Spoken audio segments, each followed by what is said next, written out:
Donc la famille, aujourd'hui, je suis avec celui qu'on ne présente plus, Monsieur Maram Kéré, directeur général de l'Agence spatiale sénégalaise.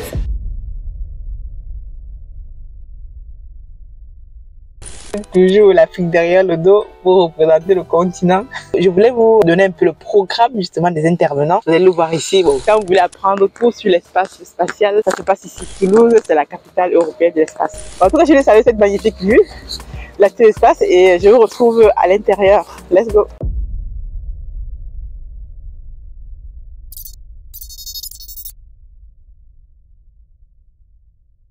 Bonjour à tous les quatre, merci d'avoir accepté l'invitation de la tribune pour ce nouveau Space Forum. Alors posons un petit peu le décor. D'un côté, un continent qui veut conquérir les étoiles, de l'autre, des jeunes acteurs industriels qui veulent séduire ces nouvelles nations du spatial, sans oublier bien sûr des entités plus confirmées comme Airbus, qui gardent un œil sur ce nouveau marché. Comment l'Afrique peut-elle devenir le nouvel Eldorado de la filière spatiale française et comment ce continent en plein essor peut-il muscler ses compétences en la matière? On y répond tout de suite avec vous quatre. Je vais commencer avec vous, Maram Ker. Donc la création d'une agence spatiale en mars 2023 pour le Sénégal, dont vous êtes le président. Le lancement d'un premier satellite cet été. Comment expliquer que le Sénégal accélère sur le spatial? Qu'est-ce qui a motivé ce pays à investir en la matière? Merci infiniment pour ce choix porté sur ma personne, c'est-à-dire sauter deux personnes et commencer par moi. C'est toujours un bizutage. Alors, non, c'est un plaisir d'être ici et de répondre à ces questions. Je pense que c'est une volonté politique de mieux structurer aujourd'hui l'utilisation qui se fait du secteur spatial. Il faut le rappeler, en fait, le Sénégal a une très longue tradition avec l'utilisation du spatial et qui n'est pas très bien connue du grand public. Je rappelle que la station terrienne de Gandoul a aidé les missions STS de la NASA de 1981 jusqu'à la fin des années 90. Et ça s'est fait avec l'utilisation d'une antenne qui était installée depuis les années 70 au Sénégal, qui a permis de former plutôt la première génération de techniciens et d'ingénieurs en télécommunications du continent africain. Et de l'autre côté, il y a beaucoup d'usages qui sont faits pour le suivi climatique grâce à l'utilisation des satellites, mais dont on ne parle pas souvent. Et donc, avec l'arrivée du numérique, il y a beaucoup de structures qui se sont mises à développer des plateformes en utilisant les données géospatiales. Il fallait à un moment donné structurer les choses, donner un cadre institutionnel beaucoup plus coordonné. Et c'est ce qui a poussé certainement le chef de l'État à créer au mois de mars dernier l'Agence sénégalaise d'études spatiales, donc qui a pour mission d'assurer la coordination de tout le secteur spatial sénégalais, mais d'aider en tout cas à une meilleure synergie entre les différentes structures qui utilisent donc le spatial depuis un moment. Et au final, on s'est retrouvé dès la création avec 16 points de mission dans le décret de création, mais que nous pouvons résumer en 5 points, donc c'est une petite étoile à 5 branches. Il s'agit de mettre en place la politique et la stratégie nationale. Si nous voulons aller loin dans ce secteur spatial, il faut que nous soyons cohérents et la vision politique puisse être traduite à travers une politique et une stratégie. Il y a les infrastructures à mettre en place, que ce soit dans le cadre des programmes spatiaux, que ce soit dans le cadre des infrastructures au sol, qu'il faut bien entendu construire. Donc on a cette mission de mettre en place ces infrastructures. Il y a la formation, donc des ressources humaines. Il faut faire monter en compétences. On en parlera dans quelques instants de la formation. Oui, on reviendra sur cet aspect. Donc, former les ressources humaines.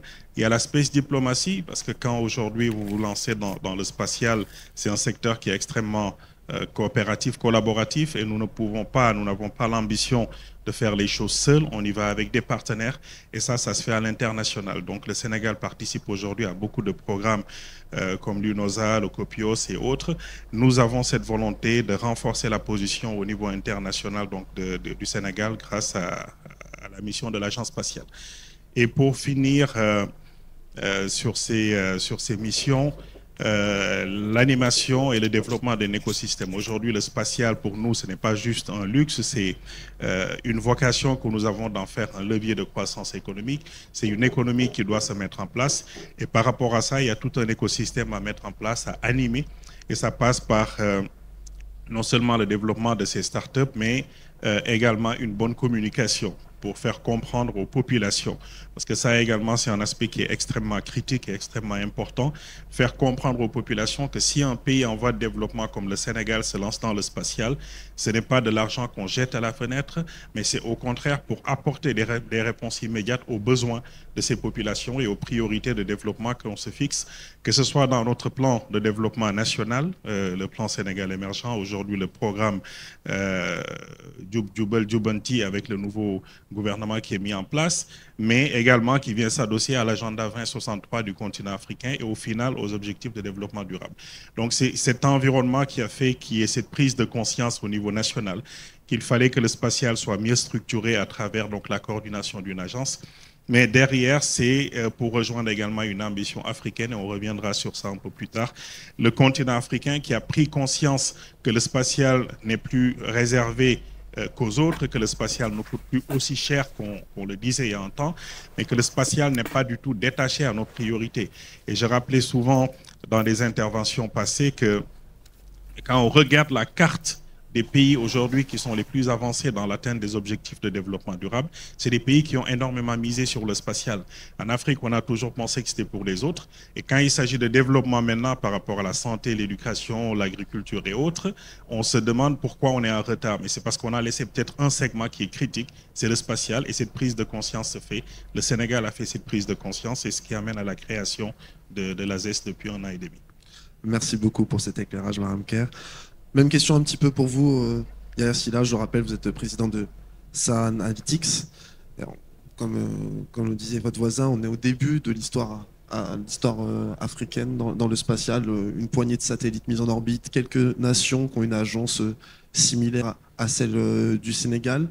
Vous, en tant qu'industriel ivoirien, quel regard vous portez justement sur cette émergence et justement cette accélération du spatial sur le continent? Merci beaucoup. Je suis très honoré d'être ici ce matin. Et donc, la question, je pense que Maran vient de donner une introduction.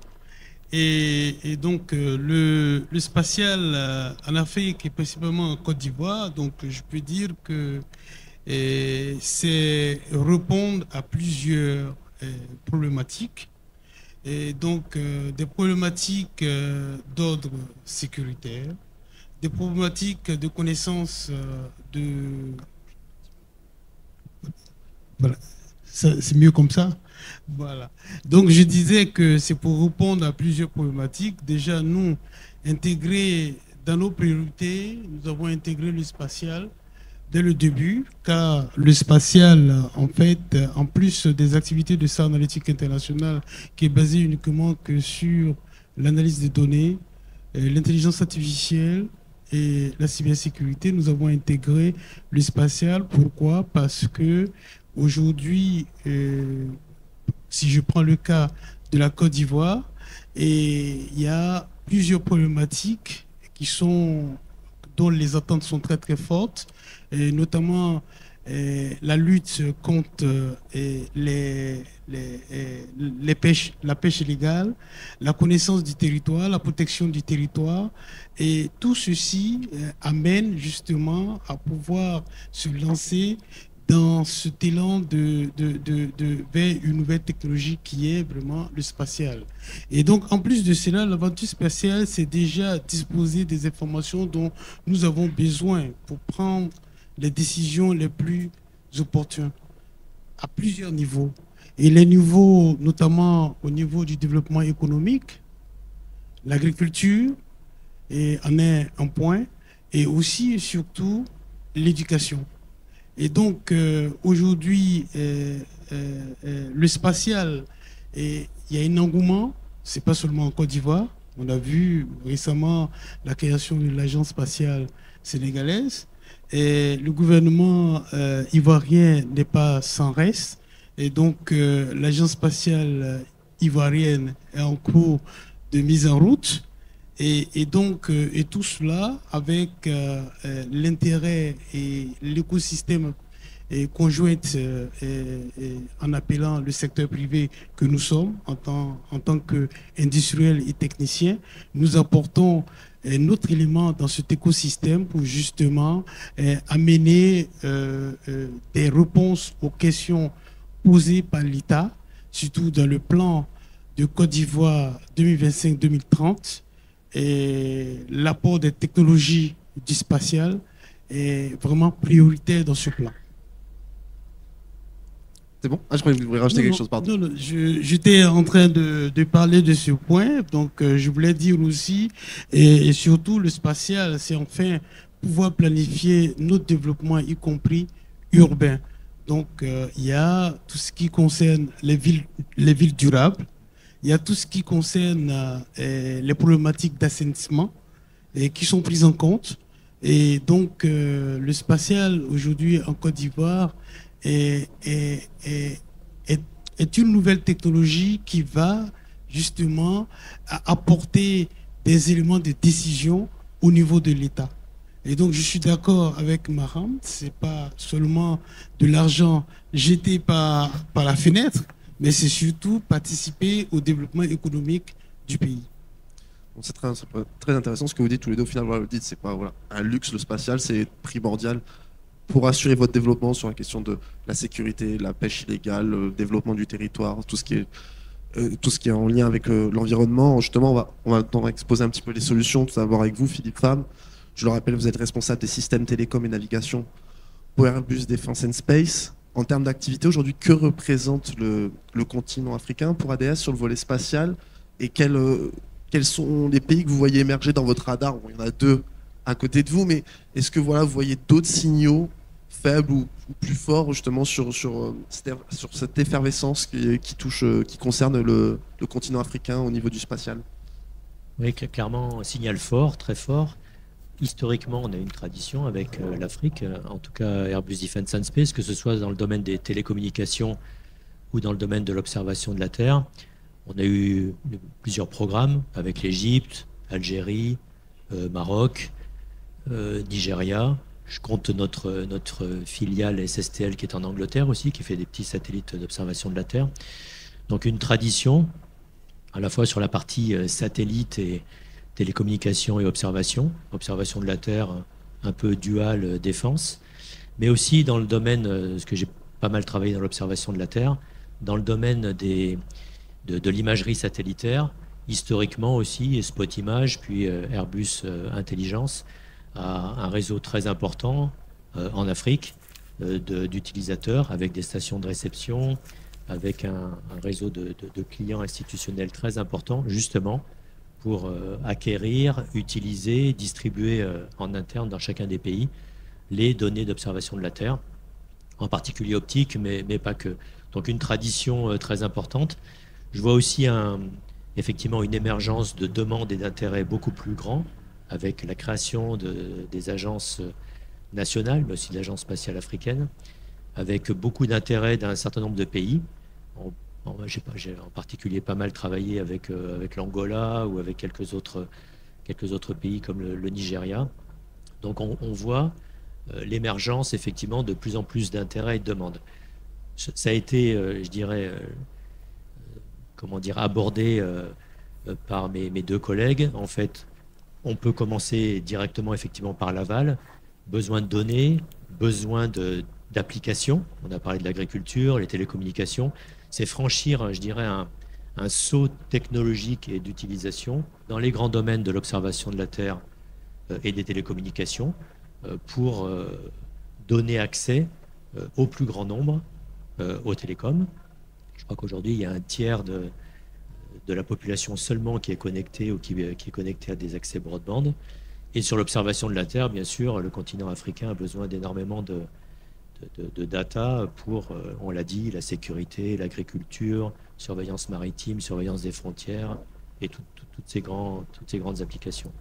Donc un grand dynamisme. Je pense que dans le domaine de la formation et dans le domaine des partenariats, puisque comme vous l'avez souligné, ce sont des initiatives internationales où on est plus fort à plusieurs, où on se complète, où on s'entraide et où on va de l'avant. Je pense qu'il faut effectivement se regrouper et ça s'amène aux nouveaux partenariats, business model et cas d'utilisation qu'il nous faut trouver ensemble. Enfin, je trouve que le continent africain, si je mets le Moyen-Orient un peu de côté, puisque bon, les Émirats arabes unis ou quelques autres pays du Moyen-Orient sont déjà là et très très dynamiques, l'Afrique pour moi est le prochain continent, enfin le continent qui a des velléités très dynamiques, beaucoup plus par exemple que ce que je peux observer en Amérique du Sud ou dans certaines autres régions du monde. Juste une petite question-réponse, c'est-à-dire que est-ce que le Moyen-Orient a un petit peu connu la même histoire que l'Afrique, c'est-à-dire qu'il y a eu une prise de conscience de l'intérêt et ça s'est développé. Maintenant, on va vous parler d'un marché dynamique et c'est un petit peu ce qui pourrait se reproduire en Afrique où on est sur des marchés assez différents. Des acteurs probablement qui ont un levier financier plus grand au Moyen-Orient et de ce fait s'y sont intéressés peut-être un tout petit peu plus tôt et commencent à être relativement autonomes, en particulier les UAE. Mais l'Afrique peut suivre de très près en prenant ses propres initiatives pour ses propres besoins et avoir une approche qui lui est propre. Et je pense qu'avec plus de 50 pays, je crois qu'il y a 53 ou 56 pays en Afrique, il y a vraiment le levier nécessaire et la capacité et l'envie pour le faire. Merci beaucoup. J'aimerais conclure ce tour de table introductif avec vous, Olivier Pieps. Je le rappelle, vous êtes le CEO de Prométhée. Vous êtes né il y a seulement 4 ans, vous allez vite. Un certain journaliste qu'on connaît bien tous les deux vous présente comme le dragster du New Space. Vous êtes né avec cette volonté d'aller très vite à l'international avec une équipe dédiée. On en parlait tous les deux quand on préparait cet échange. Pourquoi ce focus sur l'international et particulièrement l'Afrique avec qui vous avez développé des collaborations? On reviendra un peu plus tard sur ces collaborations dans la table ronde. Mais voilà, pour vous, que représente l'Afrique dans votre plan de montée en puissance? Merci. Donc je vais commencer par évoquer le fait que je pense que cette table ronde est extrêmement symbolique et qu'elle contient un peu les clés du succès du spatial africain. Je tiens à souligner qu'on a à la même table, évidemment les grands industriels français, mais je vais parler des Africains, on a une volonté de l'État forte, une vision de l'État, une vision où il y a une ambition et une ambition de souveraineté qui se traduit par la naissance d'une agence spatiale en mettant des gens extrêmement calés à leur tête, qui sont reconnus, qui ont une très grande expérience, c'est important. Mais à côté de ça, on a des industriels qui montent très vite, qui sont des tiers de confiance dans ces pays, et qui gèrent déjà aujourd'hui les grandes problématiques de sécurité, cybersécurité frontière, et qui veulent jouer un rôle dans la montée en puissance de leur pays vers cette souveraineté. Et ce point me paraît extrêmement important, c'est-à-dire que l'Afrique n'a pas envie d'acheter des produits aujourd'hui. L'Afrique veut être capable de créer son propre écosystème à terme et assez rapidement, où elle va maîtriser en fait les grands défis qui sont devant elle. On ne va pas tous les ressusciter, mais c'est la sécurité, la pêche illégale, la biodiversité. Encore, moi, je rappelle quand même qu'au niveau du dérèglement climatique, il y a très peu de responsabilités industrielles du continent africain, mais ce sont les premiers à subir en fait les dégâts de cette problématique. Et donc cette souveraineté, cette volonté de prendre leur destin en main et de grandir, il faut ce duo décision politique, agence spatiale et des industriels, je dirais courageux, visionnaires, qui veulent faire avancer leur pays. Alors pourquoi l'Afrique, hein, c'était la question. Je pense qu'on est à la 4e révolution industrielle. Hein. C'est quoi? C'est la mécanisation, la première, l'apparition de l'électricité, puis il y a le transistor, les microprocesseurs, et la 4e, c'est cette informatique qui vient tout peupler avec l'intelligence artificielle. En gros, l'homme sort un peu de la boucle, n'est plus au cœur de la boucle, mais ne fait plus que contrôler. Et alors pourquoi je vous parle de ça? Parce que je pense qu'on arrive à l'économie, qu'on voit ça. Moi, j'ai eu une expérience dans l'industrie aéronautique. Pour exister, pour que la supply chain africaine existe, il faut absolument qu'ils maîtrisent cette technologie. Sinon, on est sorti de ces supply chains. Et le spatial contient évidemment ces technologies. Bon, le hardware est important, mais tout ce qui est software, tout ce qui est intelligence artificielle, dans les systèmes embarqués, dans les plateformes digitales complexes, sémantisation, supercomputer, etc., Et en particulier dans tout ce qui est application, ce digital, il faut maîtriser ce digital pour le spatial, mais c'est ce spatial qui pourra permettre de développer toute l'économie. Et je pense que les grands dirigeants africains ont compris ça.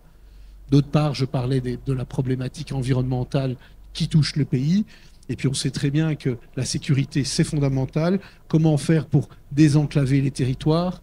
Sécurité des grandes étendues, des grosses étendues où tout se mélange. Il peut y avoir des rebelles, là, la nature est abîmée, il y a des frontières, il y a des voies de communication super importantes comme le golfe de Guinée. Et le mélange de tout ça pousse. J'ai pas parlé, on a parlé de la santé, hein, où pour pouvoir contrôler la santé au niveau des grands territoires, il n'y a pas 25, c'est du global. Donc il est fondamental également d'avoir des outils spatiaux. Et pour terminer, pourquoi je pense que c'est fondamental, c'est la problématique de la richesse. Les gouvernements doivent augmenter la richesse pour augmenter justement leur capacité de gouvernance. Et que ce soit cacao, minerais, aloe vera, il faut être sûr que toutes ces ressources restent dans les pays, ne soient pas pillées. C'est l'urbanisme, c'est des nouvelles ressources par rapport à du cadastre, etc.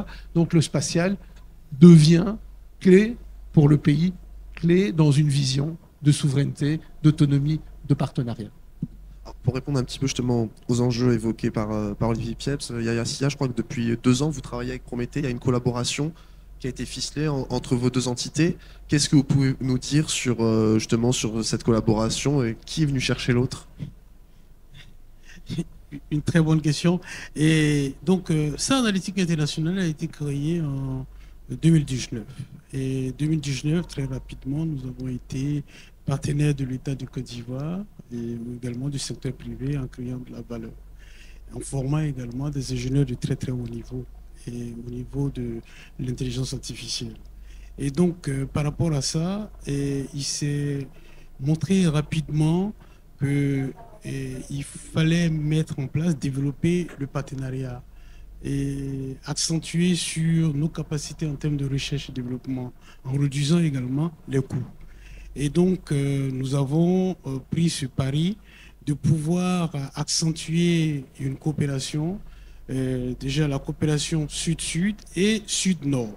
Et en termes de coopération sud-nord, nous avons tout de suite créé une filiale en France, et notamment à Reims, parce qu'il y a le calculateur Rumeo. Nous, on a besoin de machines puissantes, des calculateurs. Et donc, sur ce plan, il fallait développer le partenariat, donc partenariat technologique. Et donc, Prométhée, c'était un hasard que nous nous sommes rencontrés à l'ambassade de France, et donc lors d'un événement, et suite à cela, de par étant fournisseur d'images satellitaires, donc nous sommes en quelque sorte, je dis qu'il y avait une forte complémentarité.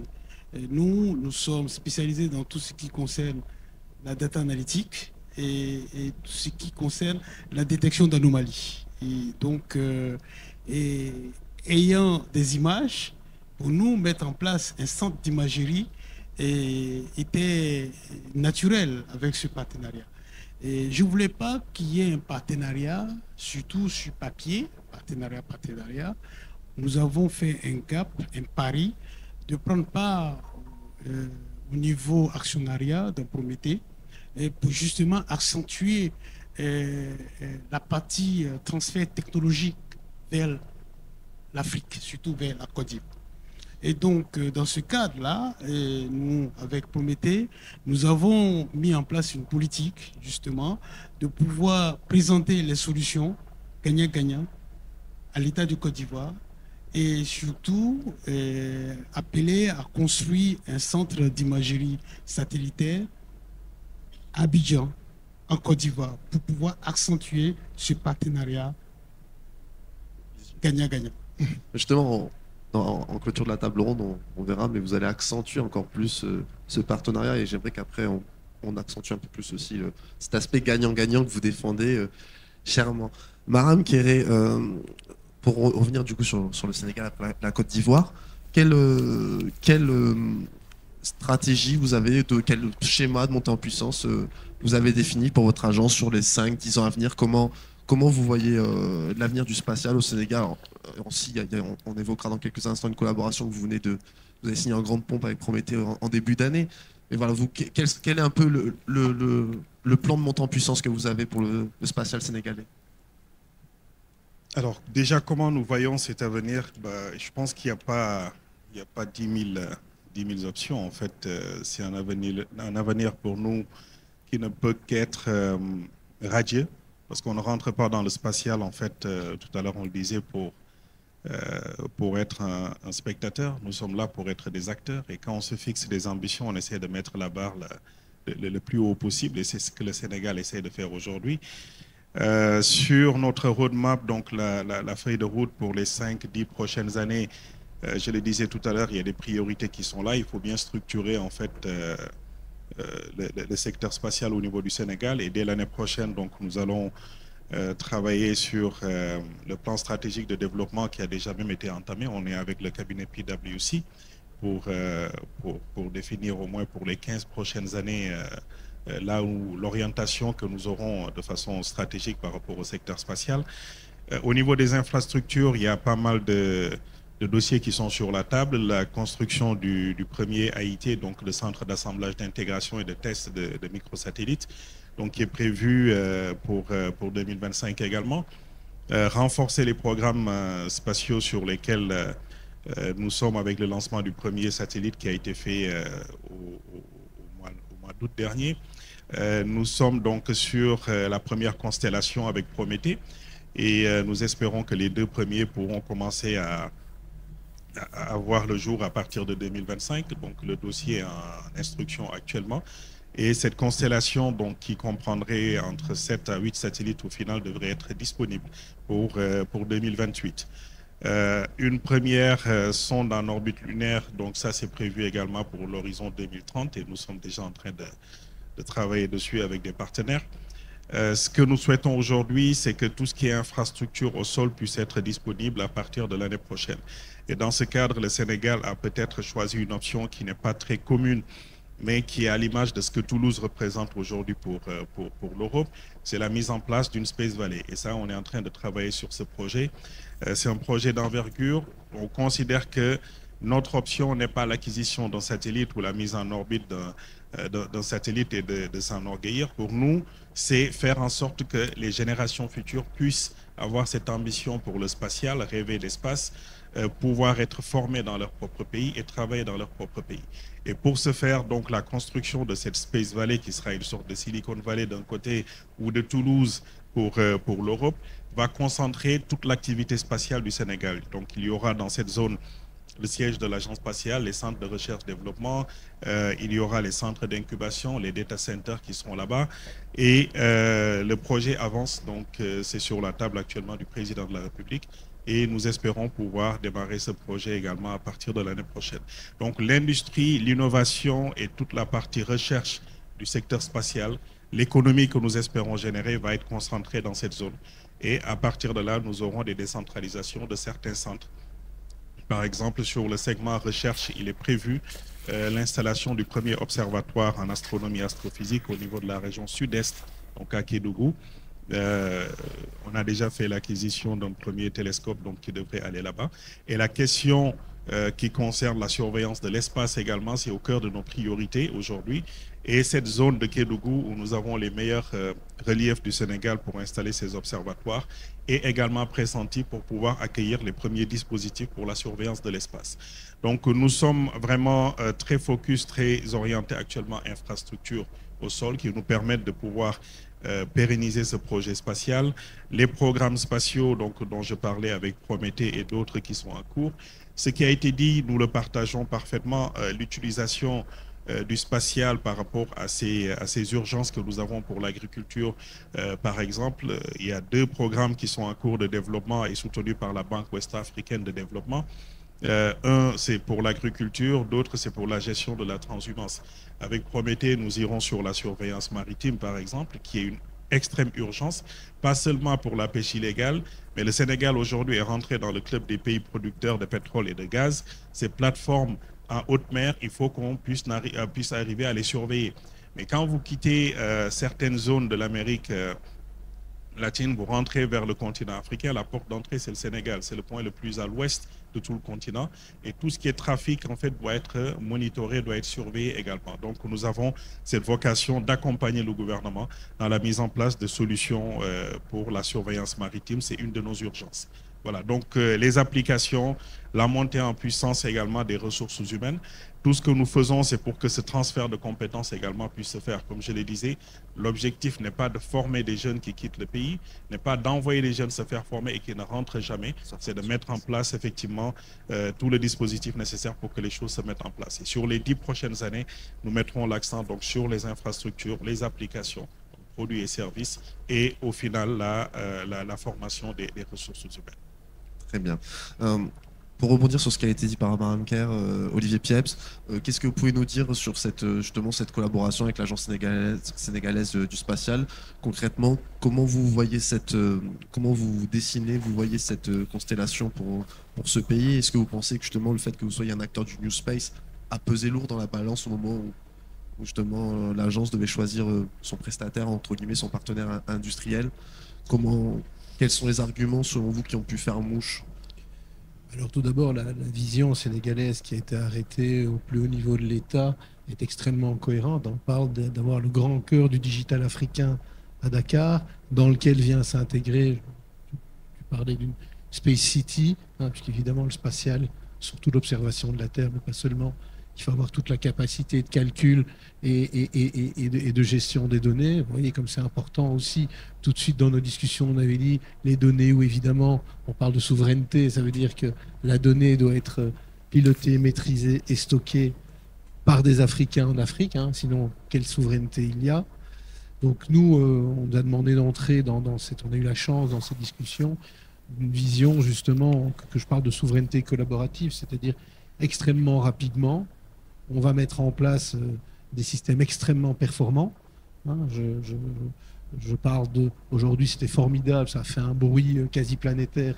Ce 1U, ce petit satellite qui est parti, mais qui est un satellite, je dirais, un peu symbolique.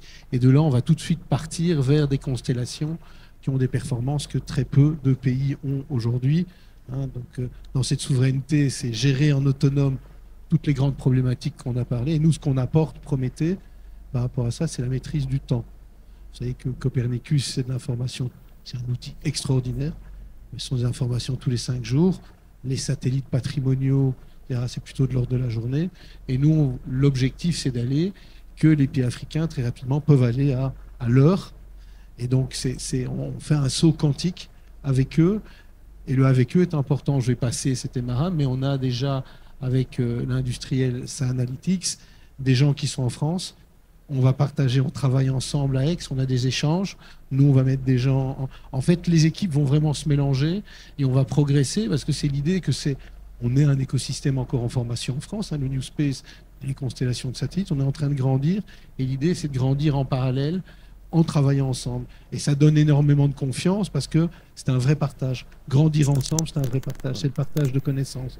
S'il y a des tiers de confiance pour l'État africain, s'il y a des garanties que la connaissance par le système et comment le travail va passer, eh ben on a, je pense, tous les ingrédients pour y arriver. C'est vrai qu'il y a un nouveau gouvernement, il y a un nouveau président, il y a un nouveau Premier ministre qui ont une vision en pleine construction et c'était le bon moment. C'est le travail qui a été fait par un terme d'intégrer, parce qu'il n'y a pas que nous, il l'a bien dit, c'est une vision internationale, le développement spatial d'un pays, mais la partie New Space français et les solutions qu'on apporte, c'est une pierre qui permet d'aller très très vite.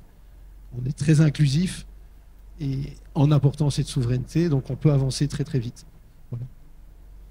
Philippe Pham, pour rebondir un petit peu sur ce qui a été dit par nos deux invités de Côte d'Ivoire et du Sénégal, de ce que vous entendez de leur part, est-ce que c'est la bonne recette de vous qui êtes un peu présent dans toutes les zones géographiques et qui avez accompagné d'autres zones justement dans le développement, est-ce que le chemin pris est le bon et qu'est-ce que Airbus pourra apporter, quelle pourrait être la pierre à leur édifice, comme à l'image de ce que Prométhée? Pour moi, il est clair que le spatial est vraiment tiré par les usages. On en a beaucoup parlé, les applications spatiales, d'ailleurs qu'elles soient télécom, navigation ou observation. J'ai oublié de parler de la navigation, mais c'est aussi un enjeu important pour le continent africain à la suite de ce qui est mis en place aussi au niveau international sur les systèmes de navigation, notamment aérienne, mais pas que. Donc pour moi, il a été beaucoup fait allusion à la formation, à la capacité à faire en autonome, et puis à attirer l'intérêt du spatial au niveau du gouvernement et au niveau des populations par les usages. Les usages sont très clairs aujourd'hui. Observation, télécom, navigation. Sur l'observation, beaucoup de cas d'application, très importants. Et ensuite, ces cas d'application, je dirais, par le downstream, si je peux parler un petit peu anglais, tirent la remontée dans la chaîne de la valeur vers les satellites, vers les instruments, etc. Et donc, j'observe que l'Afrique se déplace sur effectivement des chemins complémentaires aux nôtres. On est sur plutôt des grands systèmes, des systèmes institutionnels. On a aussi développé des systèmes un peu plus petits, plus rapides, à moins cher. Mais il faut que le continent africain trouve sa voie avec ses cas d'usage et ses partenaires et monte en puissance.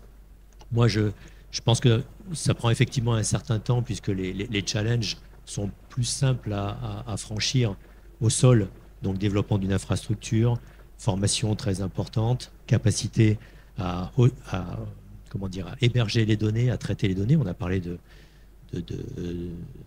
cloud souverains locaux, on parle de data analytics, etc. Et ensuite remonter. Vous avez parlé d'un centre d'assemblage, intégration et essai, en commençant par des microsats ou des nanosats, puis après en montant en puissance. Je pense que c'est la bonne voie. Apprendre en faisant, apprendre graduellement et aussi spécifiquement pour l'écosystème africain et les enjeux africains. Donc ça me semble une bonne voie. Nous, on collabore déjà au sens où on complète ces capacités. Si je prends par exemple le cas de l'Angola, avec l'ISAE Supaéro, on a mis au point aussi un master spatial application où un certain nombre de personnes ont suivi ce master et ensuite l'ont utilisé sur le terrain avec l'agence spatiale angolaise à développer des applications avec des données. Là, il se trouvait que c'était des données d'Airbus de type Pléiades, Spot, etc. Mais pour moi, voilà, ça c'est le chemin. Et l'Angola a déjà un satellite de télécommunication, veut se pourvoir d'un satellite d'observation, etc. Donc c'est vraiment une vraie montée en puissance. Merci beaucoup. Yaya Sylla, on parle beaucoup, enfin vous parlez beaucoup en tout cas depuis le début de la table ronde de relations gagnant-gagnant. C'est un terme qui est revenu beaucoup même dans la préparation de nos échanges. Quel conseil du coup vous donneriez aux industriels français du spatial qui sont intéressés par votre marché émergent? C'est vrai que voilà, il y a cette volonté, vous voulez apprendre avec vos partenaires industriels, ce qui peut-être n'a pas toujours été le cas dans d'autres secteurs d'activité, etc. Là, il y a vraiment une volonté de partage de connaissances, comme disait Olivier à l'instant. Donc, est-ce que ça, c'est un peu la règle numéro 1, j'ai envie de dire, pour les partenaires industriels français qui aimeraient travailler avec vous? Il y a quelques messages. Tout va vite en Afrique. Et ce qui est perçu différemment de l'extérieur. Et donc, le conseil que moi je peux donner aux industriels occidentaux, c'est justement un partenariat basé sur le transfert technologique et la formation. Et aussi parce qu'en Afrique également, il y a des coopérations sud-sud. D'ailleurs, j'ai eu ce plaisir hier, lors d'un dîner, d'avoir une discussion assez intéressante avec Macron. Et donc, avec la France, on a un partenariat très très fort, Prométhée, Airbus et Thales. Tous les acteurs sont là, mais ces acteurs doivent comprendre que s'impliquer dans le processus de transfert technologique ne ferait que les grandir et surtout consolider leur présence en Afrique et surtout sur ces types de technologies. Et donc c'est dans ce cadre-là, SAR Analytics International, nous croyons beaucoup au partenariat et on n'a pas hésité d'une seconde à créer un centre de recherche en France qui travaille conjointement avec le centre de recherche en Côte d'Ivoire. Et donc, l'idée, c'est de répondre à des demandes du politique et au travers cette coopération industrielle et permettant de pouvoir avoir un retour sur investissement et surtout un impact très très fort dans ces nouvelles technologies.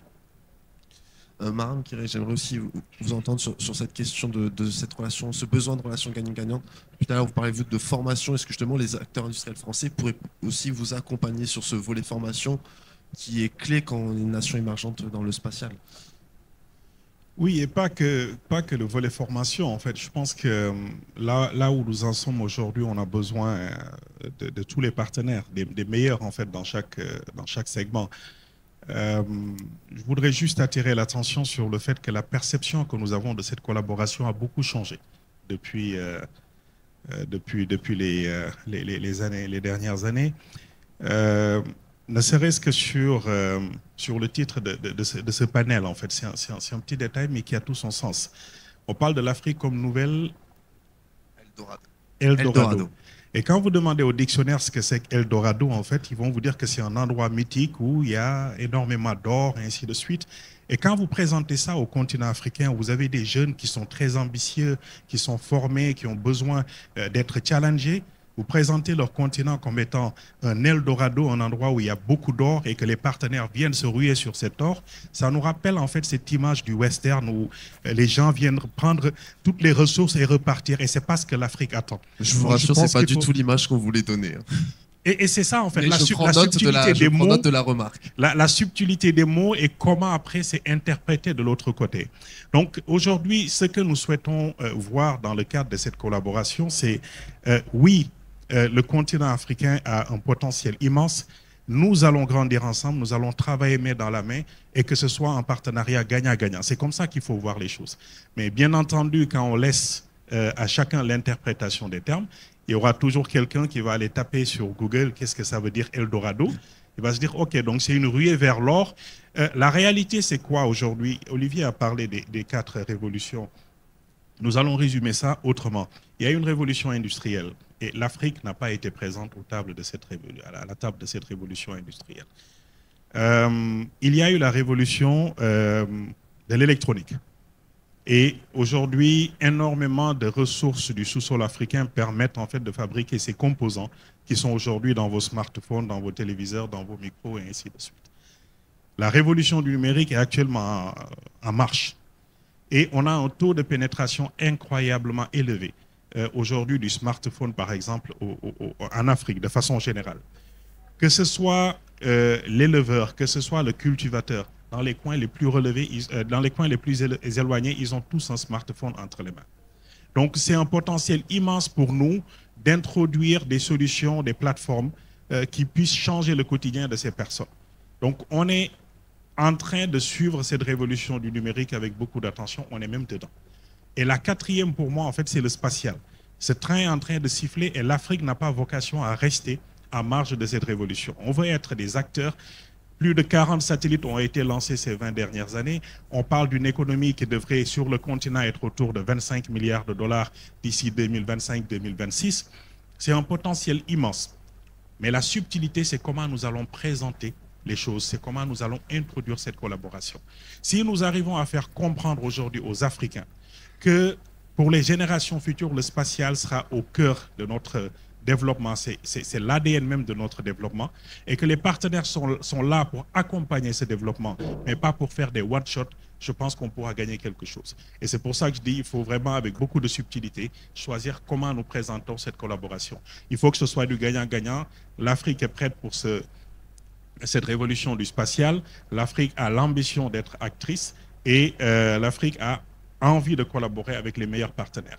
Donc quand tous les voyants, les planètes s'alignent, il faut juste qu'on soit très cohérent dans comment nous allons présenter les choses pour qu'on ait l'appropriation des populations. Si nous le faisons, le combat est gagné.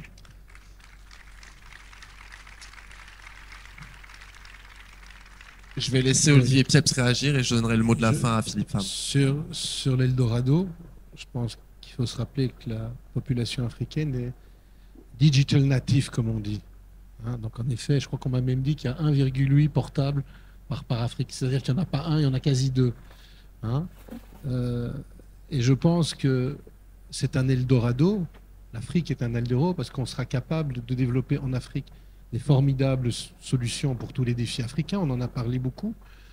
Mais que les solutions qui vont être développées très rapidement, c'est des solutions qui seront développées, c'est la vision de Prométhée, pour le monde entier. Donc c'est un Eldorado parce qu'on va trouver des cerveaux, des gens qui ont passé cette 4e révolution, hein, qui ont peut-être raté les premières, mais qui sont vraiment au rendez-vous pour la 4e, et qui vont pouvoir, ce sera un Eldorado intellectuel. C'est-à-dire que je pense que dans un futur proche, on sera en mesure d'amener au monde des solutions développées par des ingénieurs africains. C'est ça l'Eldorado. Hein, hein, voilà. C'est l'or africain, c'est cette population digital native. Mais en tout cas, j'entends la remarque de Maram Kéré, mais qu'il soit rassuré, c'était dans le bon sens du terme qu'on parlait d'Eldorado, plus la définition d'Olivier que celle du dictionnaire. Je vous donne la responsabilité je vous confie la responsabilité du mot de la fin, Philippe Pham, sur voilà, justement ce besoin des nations africaines du spatial d'avoir des nouvelles formes de relations. Est-ce que justement chez Airbus, ça peut provoquer une nouvelle approche logicielle en termes de commerce voilà, pour travailler avec nos acteurs? Est-ce que ça change un peu votre approche de ces marchés, contrairement à ce que vous avez pu faire sur d'autres zones géographiques, ou pas du tout? Enfin, comment vous voyez ce besoin, cette demande de rapport gagnant-gagnant? Notre objectif, c'est de nous adapter à nos partenaires, à nos clients, à l'écosystème, et de suivre du mieux qu'on peut ce qu'on doit faire pour accompagner. Pour moi, encore une fois, le spatial sur le continent africain est tiré par les usages. C'est les usages qui montreront aussi à la fois à la population et qui tireront le support gouvernemental et le support institutionnel. Aujourd'hui, le spatial est quand même grandement l'objet de support institutionnel pour faire émerger les solutions et pour faire émerger faire grandir les initiatives. Olivier parle de solutions, ça démarre par les solutions justement, c'est-à-dire les usages, et c'est ensuite que ça tire l'ensemble de ce qui fait que chaque pays sera capable de livrer des capacités d'infrastructures, des solutions nouvelles à sa population. Donc aujourd'hui, le challenge, je pense, reste grand. Il ne faut pas sous-estimer les difficultés technologiques, les difficultés de développement et de déploiement des solutions. Et effectivement, l'ensemble de l'écosystème, au sens large, doit participer à cet élan et faire en sorte d'en être le partenaire, le membre constituant, et accompagner tous les acteurs. Merci Philippe Pham, merci à tous les quatre. On peut les applaudir. Yaya Silla et Olivier Piège, je vous invite à rester avec moi. Philippe Pham et Maram Kéré, vous pouvez regagner vos places dans l'Assemblée pour conclure cette table ronde, si on peut le dire ainsi, et avant de déjeuner, on va passer une petite... Alors, ne cassez pas le matériel, s'il vous plaît, parce que ça coûte moins cher qu'un satellite, mais quand même, ça... C'est les usages. Ouais. Alors, ce que je disais, pour donner un peu de corps à la table ronde qui vient de s'achever, on va procéder à la signature d'une collaboration industrielle d'une nouvelle collaboration industrielle entre Prométhée et sa International Analytics sur, je vous donnerai le micro pour dire quelques mots, mais en gros, la signature d'une charte devant mener à une nouvelle constellation de satellites pour la Côte d'Ivoire, une constellation souveraine. Je voulais peut-être, vous pouvez prendre le micro pour un petit mot rapide avant qu'on libère pour le déjeuner. Et après, on procédera à la signature. Il est où le photographe? Ah, parfait, monsieur Rémi Benoît. Oui. C'est pour moi la suite du panel qui vient de se terminer. Et donc, cette suite se concrétise effectivement par la signature entre Sun Analytics International et Prométhée pour lancer, en quelque sorte, formaliser le départ de la constellation ivoirienne et donc apporter des solutions relatives permettant de répondre à plusieurs problématiques 1. La formation. 2. Le travail collaboratif en termes d'ingénierie pour que la technologie soit tant en Europe qu'en Afrique, surtout en Afrique, parce que nous, on en a besoin. Et quatrièmement, pour justement mettre en place le centre d'imagerie satellitaire permettant justement d'apporter ces éléments de réponse exprimés par l'État au travers de son plan de développement 2024-2030. Merci beaucoup, Président Sylla. Non, c'est un moment important. Et alors, on était dans les négociations, on était très proche de la date du Space Forum. Évidemment, Toulouse est très important pour nous. Hein. On a tout le segment spatial de Prométhée développé à Toulouse. Donc, on est très heureux d'avoir des hautes personnalités toulousaines à nos côtés pour cette signature. Surtout qu'il va y avoir, il y aura beaucoup d'échanges aussi avec Toulouse, avec les équipes d'Abidjan. L'idée est simple. Donc, comme on vous l'a dit, Protométhée, un bout de Protométhée, donc un bout de Protométhée est notre premier satellite qui vole pour le moment donc à 525 km d'altitude et 27 000 km/h et est en partie ivoirien. On a eu les premières pages des journaux ivoiriens le jour de la victoire de la CAN, puisqu'on c'était devenu un gris-gris. Et il y a beaucoup d'Ivoiriens qui disent que s'ils ont gagné, c'est un peu grâce au satellite Protométhée qui avait été intégré par SAanalytics. C'est bien, mais maintenant on passe à la phase 2. Donc il y a une volonté de mettre une constellation à très haute visite dans le pays, donc aller très très vite, passer de quasi rien à tout de suite un système extrêmement performant. C'est la première étape et c'est intéressant de voir que c'est deux industriels qui le font. Je pense qu'il y a une agence spatiale en formation, mais on n'attend pas, on y va évidemment sous le regard des autorités du pays, mais on signe un accord, donc un contrat pour lancer les premières étapes de ce grand programme de constellation de satellites. Et on est très heureux de le faire en votre présence. Un petit mot de la part de la région Occitanie par Jalil Benabila, vice-président économie de la région, ou Thierry Cotel, monsieur spatial de la région. On peut faire à deux. Je vais le faire en tant que président de Nereus, et peut-être que après derrière Jalil le fera comme VP à l'économie. Pourquoi Nereus? Parce que Nereus c'est l'association en fait des régions européennes qui utilisent en fait les applications spatiales. Et moi je voulais rebondir un peu sur la table ronde de tout à l'heure qui a été sur lequel vous avez discuté, notamment sur la volonté politique d'un certain nombre d'États africains et de travailler sur le spatial. Et comme le disait M. Pham, c'est par les applications aussi que les choses en fait se développent d'une manière assez importante. La démocratisation finalement du secteur spatial arrive d'une manière très très importante, d'abord parce qu'économiquement c'est beaucoup plus abordable qu'à une certaine époque, et ensuite l'intelligence artificielle, les centres de calcul nous permettent justement d'avoir des applications spatiales pour au service des politiques publiques, et je ne peux que louer finalement cette volonté politique. Donc la famille, aujourd'hui je suis avec celui qu'on ne présente plus, M. Maram Kéré, directeur général de l'agence spatiale sénégalaise. Monsieur Maram Kéré, vous avez reçu un magnifique prix. Que pouvez-vous dire pour les Africains qui nous écoutent parce que je le partage avec tous les Sénégalais pour ne pas faire d'incidents. Donc je commence par mon pays, avec tous les Sénégalais, mais surtout avec tout le continent africain. C'est une nouvelle ambition de ce continent de développer le spatial et le Sénégal, toute jeune nation spatiale également, a montré ses ambitions. Donc si aujourd'hui il y a une distinction dans ce domaine, on le partage avec tout le continent. Et également, on pense à ces jeunes qui rêvent d'étoiles, qui ont envie de devenir des ingénieurs dans le domaine du spatial, qui ont envie d'être des astronomes, des astrophysiciens.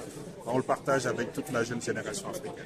Merci encore et c'est un plaisir. Bravo pour le dynamisme, bravo pour la qualité du travail. Et on vous soutient également, on vous encourage. Merci beaucoup et à très bientôt et rendez-vous au Sénégal parce que je suis venu au Sénégal et je compte visiter l'agence spatiale. Avec plaisir, on vous attend quand vous voulez. Ça va, merci beaucoup et bon retour. Merci, à très bientôt. Bye. Bye bye.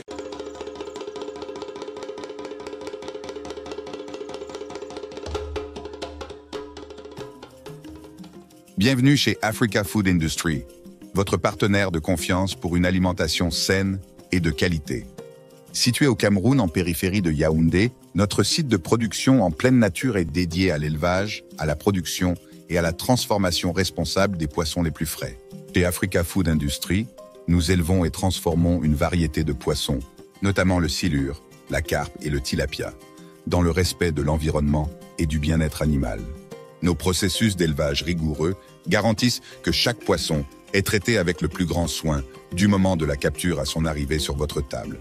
Découvrez notre large gamme de produits finis, des filets de poissons frais aux délicieuses conserves de carpe de silure et de tilapia, prêts à satisfaire les palais les plus exigeants. Pour des produits de qualité supérieure, faites confiance à Africa Food Industry. Contactez-nous dès aujourd'hui pour en savoir plus. Africa Food Industry, nourrir le monde, une bouchée à la fois.